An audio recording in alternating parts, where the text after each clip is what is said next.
Okay guys, ah nakoy ipangutana aning anak ni Bibo Master. Kay hawd kuno kay ni siya mag-in English. Ako maka answer ni siya karon og 5 og 10. 10 ka English ako ni siyang palitan og mong gusto? Jollibee. Okay. Sige, start na ta. Okay. Nag-eskwela. Jibili? Nag-eskwela. Mangutana sa ko daan. Nag-eskwela ka wala? Eskwela. Ka nag-eskwela? Inside. Inside. Okay. Ano siya imong year? Ano siya imong grado? 1, 2, 3, 4. Grade 4. Grade 4. Nursery. Nursery. Nursery 4. Nursery senior. Okay. Sige. Magmutana ko una. Unsay in English kaning parte sa imong lawas akong pangutanon ha. Unsay in English sa imong buhok. Hair. Unsay in English sa imong mata. Eyes. Eyes. Duha na. Unsay in English sa imong ilong. Nose. Nose. Unsay in English sa imong ngipon. Teeth. Tet. Upat na, 4 na. Number 5. Unsay in English sa imong dila. Tang. Tang. Unsay in English sa imong dalunggan. Ear. Ear. Okay. 6 na. Unsay in English sa imong pagid ha. Sa imong Bag. Ay, kuan. sa imong kani Hands. kanang duha. Nasa? Duha ka kamot unsay in English? 2. 2 hands. 2 hands. Okay. Unsay in English sa imong kani abaga. Hands. Di mo na hands. Shoulder. Shoulder, very good. Kuan na 8. Kulang na lang og duha. Unsay in English sa imong tuhod. Knees. Knees, very good.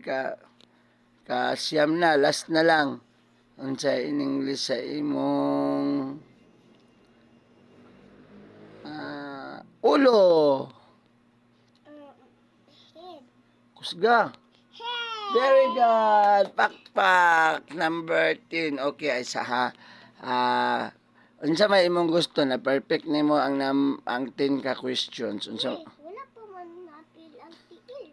Wala pa din napil ang tiil. Sige. Ang last nga pangutana. Unsa in English sa imong tiil? Feet.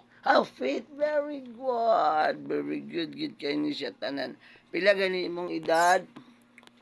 4. 4. So, mo ni siya ang anak ni Bibo Master na curly hair. Unsa in English sa buhok nga kulot? Curly. Curly hair. Curly Hair, okay. Manisad ka ng tulog. Tulog na sad. Sige, dili man kay ang imong kuan karon ang imong akong pangutana sa imo kay ang English raman. Oh, English man. Pulo. Unsa man English sa tulog bi? Sleep. Sleep. Very good. Sige. Saan man pag-sleep kung katulog na mo?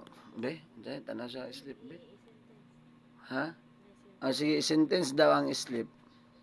Pag-istorya daw sleep in a sentence. Sige. Tanong nga, istorya. Kaya tagaan na rin kag Jollibee kung makabalo ka. Yes, Bibi. Mama. Yes, Bibi. Papa. Si sumpay. Mama, Papa, Mama. I want to sleep. Sister ko sila kaya kung kaya para matagaan ka og I want to sleep. Papa, Mama. Papa, Mama, I want to sleep. Wow, very good. Wow, master nagikastanan si Bibi na kulot. So ako ni siyang i-reward og unsa may imong gusto kay mas answer man katanan unsa imong gusto. Gusto ko palit Jollibee na. Jollibee. Okay, mag-order tag Jollibee karon sa Gun. dili sa kugon sa food Food. Food, Jollibee. food panda. Food panda. Yay! Okay guys, mao ito siya si anak ni Bibo Master. So, bye-bye guys. Unya na pod ka. Ako na pod siyang questionan og bali 10 na pod ka English about sa mga mananap or mga animals or Gusto mga ko sa animals. okay, animals na po niya guys. Okay, bye-bye na, bye-bye. Bye guys. Bye guys. Bye-bye. Nice to see you. See you next vlog. Love you. Love you too. Okay, bye-bye.